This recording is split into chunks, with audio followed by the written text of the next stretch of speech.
Hi there, it is Brian Sebastian, movie reviews and more. Women on TV.tv, TV network. iTunes 247 out of Franklin, Tennessee, around the world. So this is interesting because obviously Danielle is in Portugal and it's late for her. And obviously, Toggo, where are you at? I don't even know where you are. You're outside the US, right? Los Angeles, baby. Oh, you are here. See, you never know. All right, tell us this. That's right. Let's talk about who you are, where you're coming from, and what happened to you. I'm sorry, you were breaking up. Say that again one more time.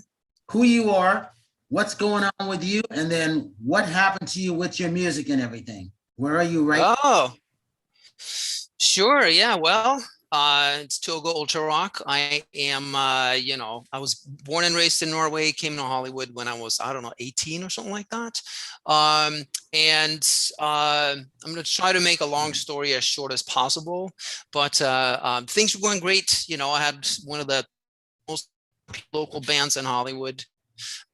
And then disaster struck. I was the victim of a huge scam, and so I ended up losing everything that I owned. It was like $80,000 in credit card debt. Really bizarre stuff that I actually started writing a book about because it's so strange. I surfaced in Minnesota and found out that I was the dad of a newborn kid that I had to raise by myself. So I had to step up, and then I got super mad. So I was like, you know what? Because of this, I'm a stubborn mofo. I'm gonna realize all my dreams, and so I started this like online thing. This because I've always been good at two things. I'm really good at music. I'm really good at marketing. That's the only two things that I really know how to do in life. I suck at a bunch of stuff, but those two things I don't suck at. And so I hit the marketing thing, and it exploded, and I was able to basically create the kind of life that I've always dreamed of having. Then I started, putting that into my music. I put a band together. We did a bunch of tours, released an album video, all that stuff. And then, I don't know, a year or two ago, we moved back to LA. And, here I am starting to release stuff again. Super excited about the future. And that's me in a nutshell. So you heard branding. That's what I heard, branding. What do you think about when you hear branding? You're breaking up really bad, like half of what. Yeah. You are frozen. Oh, so Danielle, what happens when you hear the word branding? How important is branding? My mind starts to, popping ideas and, concepts. Yeah, because this is really important these days. And you find a lot of people talking about branding, and the huge majority of them have no clue about what branding is.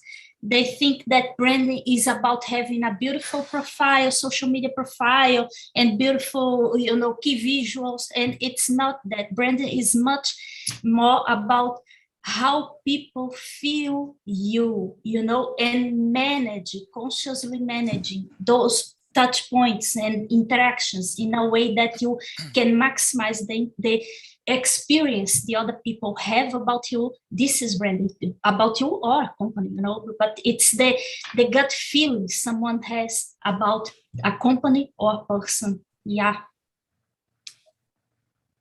So Toggo, on that, talk about where you are now, because you are still so creative of what you do. It's very, very interesting in how that fan base just stayed loyal to you, even when you took off to Minnesota. I'm sorry, repeat the last part. You must have a really bad internet connection. Yeah, I do here in this waiting room, yeah. Your fan base is so loyal. Talk about how they kept in contact with you, even when you went off the radar for a while. Well, not as much as I would like, because I was gone for a lot of years, so I had to, I still have, a lot of fans from back then, but the most significant part of my audience is new. I had to, because when you disappear for X amount of time, we live in an instant, everything needs to happen instant in this society, and so they find new heroes, they find new music.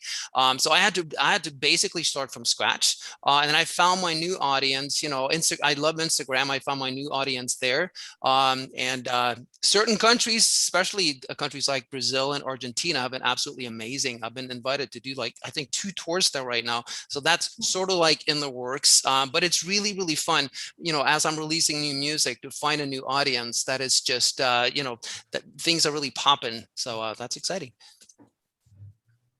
So Danielle, he talked about his audience in Brazil and Argentina, I think that's what it was, right? So she's in Portugal. You got fan members there too, don't you? Yeah, there's a few from there too, and I know a lot. And I'm Brazilian too. I'm Brazilian. I live in Portugal. You are very global. That's right. And you speak Portuguese. They speak Portuguese in Brazil, right? Because exactly. I did a bunch of it. I did a bunch of Skypes and interviews down there, and from what I understand, it's Brazilian. Yeah, and they are very mind open for new artists and new things in the marketing. Brazilians are very open mind for the new artists. Yeah, absolutely. No, I noticed that. I love how they are, both them and the Argentinians. Very warm, very open.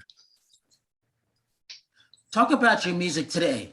Where do you think your writing is? What do you think the music is today? And how do you see the new audience out there with this pandemic?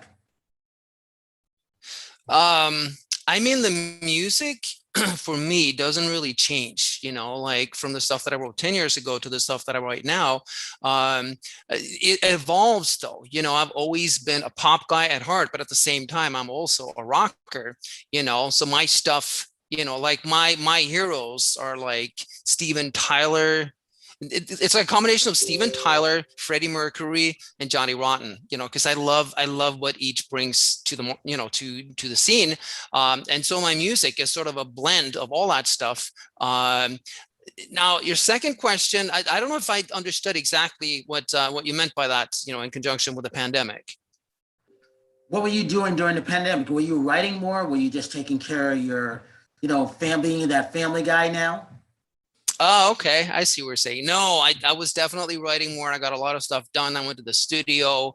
The track that I just released, I have another track that's fully produced, ready to go, which is going to be released after we're done with the promo for this. And then after that, I have another one. So, I think just like with a lot of other artists, there was a time of growth and a time of happening. Wow. When do you feel most inspired to write your own music? I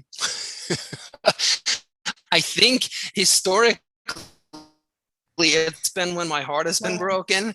That's like when I've come up with my absolute best material. But sometimes inspiration will just strike from left field. A lot of people, when they ask what are your influences, even though I cited those 3, my main influence can be something I hear on the radio. Like one of my songs, which I think is one of my best songs, I heard a commercial jingle, and I go, oh my God. And then this whole thing opens for me, and then I try that out. Or I can watch a movie and there's a 5-second segment in the movie where someone's on the bus and I hear something in the background, and like that makes me explode with creativity. So it's always random. Thank you. Talk about being in the Midwest, coming from overseas, but in Minnesota. What did that do for you? Did it remind you of home? Yeah, well, especially since Minnesota is I think 95% of Minnesota are Norwegian, and so it was a trip, because I spent most of my life in LA, and then moving out there, it was kind of like living in Norway again, like a lot of the food things and the habits and even the way people look, everyone's blonde and blue-eyed, and, so it was trippy. But what I like about Minnesota is they're very, very, and they have that in common with the Norwegians. They're very humble, very humble, very sweet. Whether you go to a restaurant and it's a waitress, or you meet someone new, LA, I love LA too. People, there's, LA, New York, there's a certain jadedness and, and harshness that, that you see with people that you don't see in Minnesota. And I thought that was amazing. Do you think it's easier to become successful in foreign land or in your own country? Let's say like this.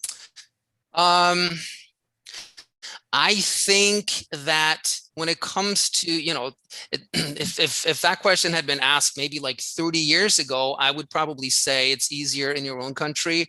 But it's 2021, everything is online.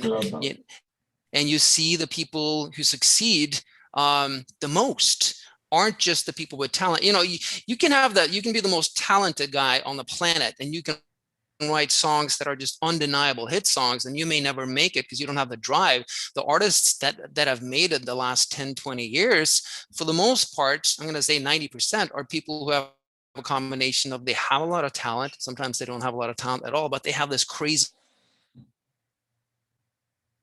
drive, and they push, and it goes through. A guy like Justin Bieber, for instance, not that I'm a fan of him, but if it wasn't for the internet, he never would have been anything. He just hit him, and I guess his mom just kept blasting out videos. So I think it's the people who have the balls to keep creating content, keep being out there.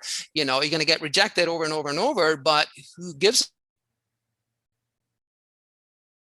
And of course, if you have a crap load of talent, the fame is that much bigger. Awesome. What do you miss about that 80s rock?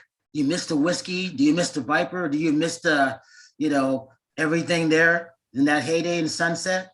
I don't know. I wasn't there in the heyday on Sunset. So, but, it seems like very, very cool. I'll tell you this, though. I was there like in the early 2000s. And that was a resurgence of the 80s scene. It was really, really amazing.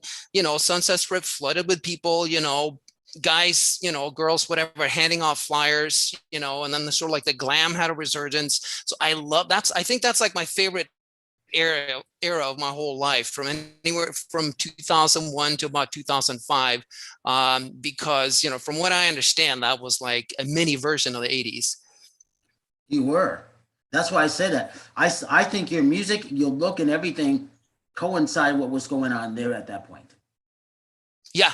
No, I'm, and I'll be the first to admit, like both, I think both my look, and then some of my music is, like I love the early to mid 2000s, and, I've had some executives, listen to my stuff, and go, what, this is really good stuff. This can hit big, but you need to change your image. But, I'm like, nah, life's too short. And the whole sellout thing doesn't really work for me. You got to be true to who you are, because, if you succeed, all the more power to you. But like, if you sell out and then you don't succeed, that's really sucky. I tell this all the time to my clients, that you cannot sustain a fake version of yourself for much longer. You can even appear once, and everything's okay, but you cannot sustain something that doesn't ring true for you for much longer. And staying true to yourself is, I think that it's one of the most important things in every career, artistic or non-artistic. And this is great. No, it's really true, and not just about your look either. I've watched a lot of documentaries and seen a lot of interviews of people who have made it huge, and what they all have in common, Paul McCartney, the Beatles, Guns N' Roses, Metallica, Led Zeppelin, all of them, they had this one thing in common. They didn't think they were going to make it because they thought their music was just so out there. I remember Paul McCartney, he was talking about, they wrote this song and they thought there's no way it's going to make it, but they didn't really give a shit because they just wanted to be them. Exactly. They just wanted to be whatever they were. That's when this stuff gets big, not when you sit there and try to go, okay, I'm going to look like this, and then I'm going to write like this, so I'll get a single on the radio. It doesn't work like that. Yeah, exactly. So we just had Charlie Watts pass away from the Rolling Stones. Were you a Rolling Stones fan? I mean, but when you lose, I'm sorry, say like that's great. It's not good. Brett, you're breaking up again. I said, we just had Charlie Watts from the Rolling Stones pass away. When we lose an icon like that, what goes through your memory? Did you say when you lose an icon like that, what goes through your head? Yes. You know, what goes through my head is, and it happens every time, is that life is short. You know, it is so short, and you don't know when your number's up. You know, a rock could, I don't know, the ceiling could cave in and I could die in a second, or I could live out a natural life, you know, which I think kind of brings us back to what we were talking about a second ago, you know, how important it is to just stay authentic to yourself, you know, do what makes you happy, look how you make, you know, look the way that makes you happy, sound the way that makes you happy, do what makes you happy, you know, live out loud, live the kind of life that, you know, that you love, that you want, you know, because at any point it could be over. And then what was the point then? If you tried to sell out, try to please others, you know, I think that's why I look the way I look, and I sound a little different, because I want to live my life according to me, so that when my number is up, you know, I can be proud and happy about what I did. So when you hear the song Hotel California, what goes through your mind? Well, Hotel California is about the weird thing that happens when you move, especially, you know, this really should be called Hotel LA. When you move to LA, you know, and there's a lot of negative things that can be said about it, but the song is written about, you know, how it gets to you. And once you're there, you never really, you know, you can check out anytime you're lying, but you can never leave. There's, you know, it works like that. I have so many people who have lived in LA, you know, like back in the early 2000s, and who are now back in Texas, Norway, Sweden, wherever they are, and they all keep dreaming about LA, and they never stop talking about it, how they want to go back. I don't know what it is, you know, but that's what Hotel California, that's what the song is about, and that's what it is for me too. You know, like the whole time in Minnesota, I loved it, but I always missed LA, and then now that I'm back, it's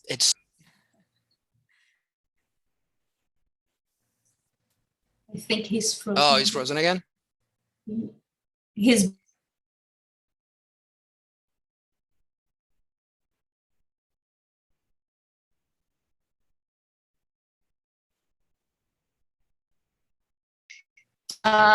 being about creativity and artistic, I don't know. Do you think that it's about resonating with the mindset of the people who go there?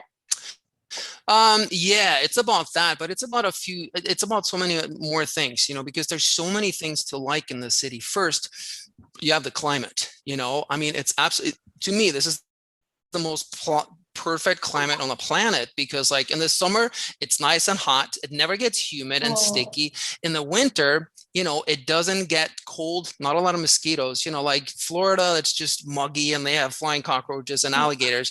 You know, the climate is perfect. You know, like where I live, I live in the valley by Calabasas, you know, take a 20-minute drive and I'm in Malibu, you know, a 25-minute drive, I'm in Hollywood, you know, and like 2 hours away from the snow. And then you have the fact that there's a buzz about the city. There's, you know, like you said, it's full of creatives. It's full of people who are sometimes a little too jaded for their own good, but it's a very you know, and it pushes you, you know, it's the perfect, this is why everyone comes to LA to make it, because there's this energy that, you know, that, and the thing is, you know, it chews you up and spits you out and it gets rid of a lot of people.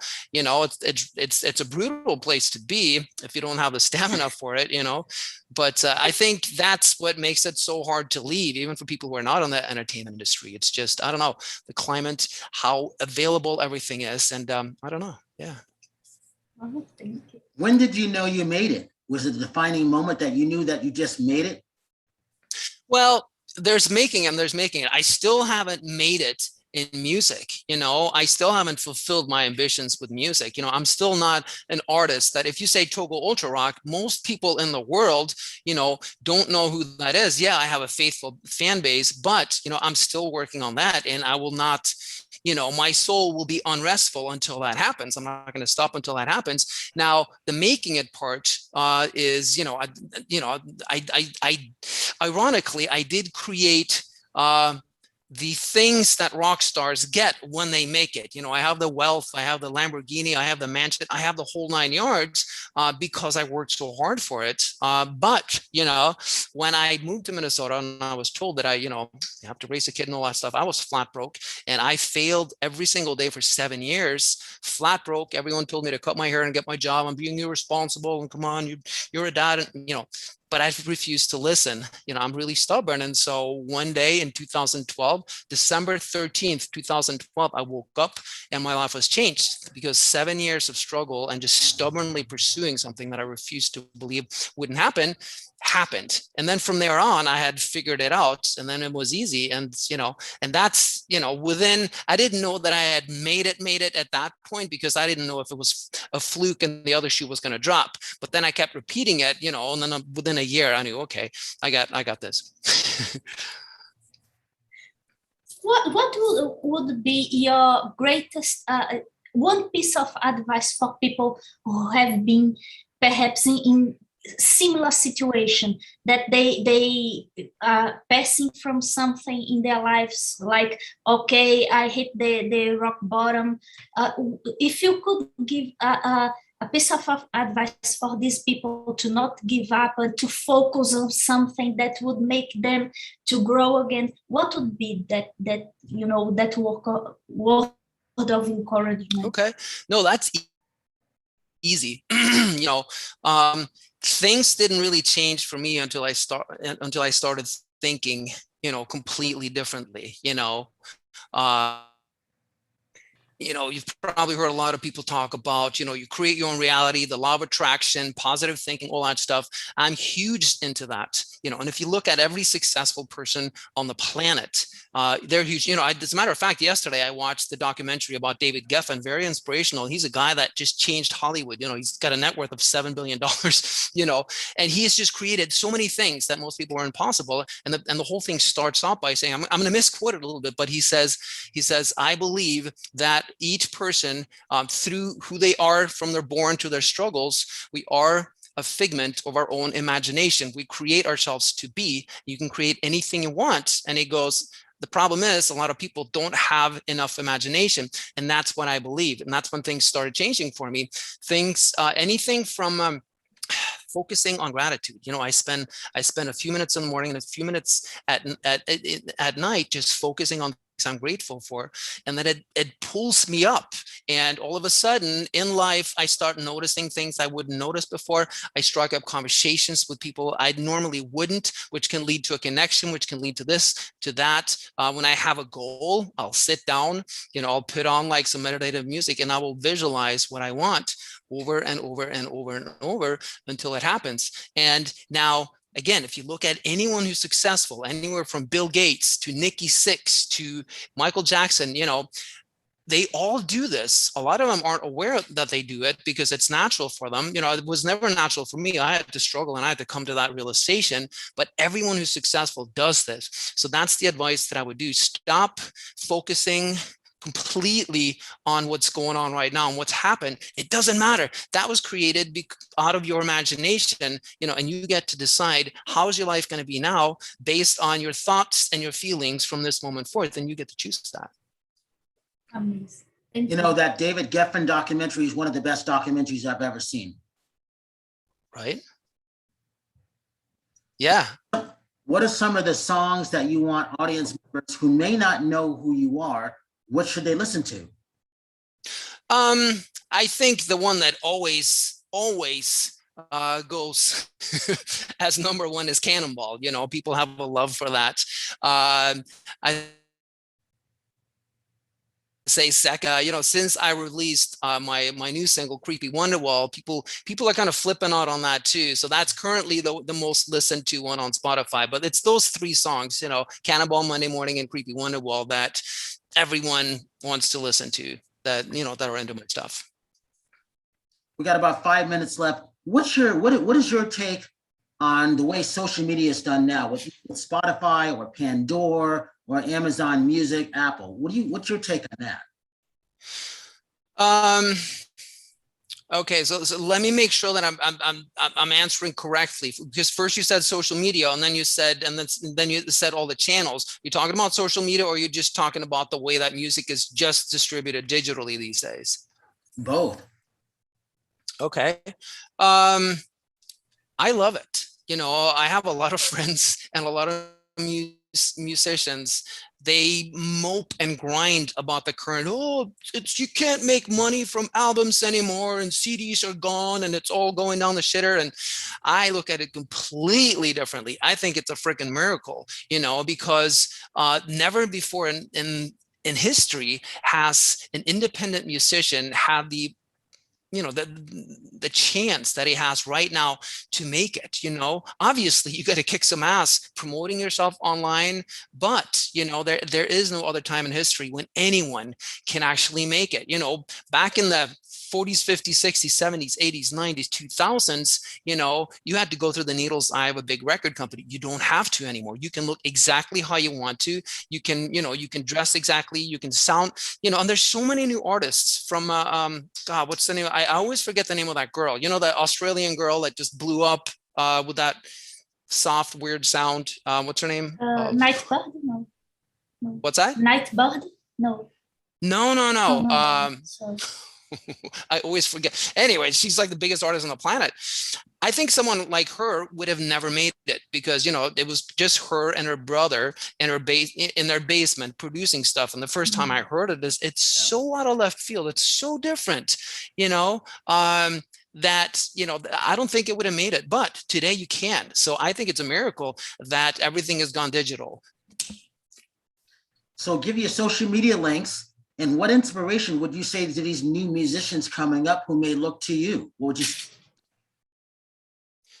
I'm sorry, what was the last question? Give your social media links, and then what words of inspiration would you say to these new people coming up in the music world today?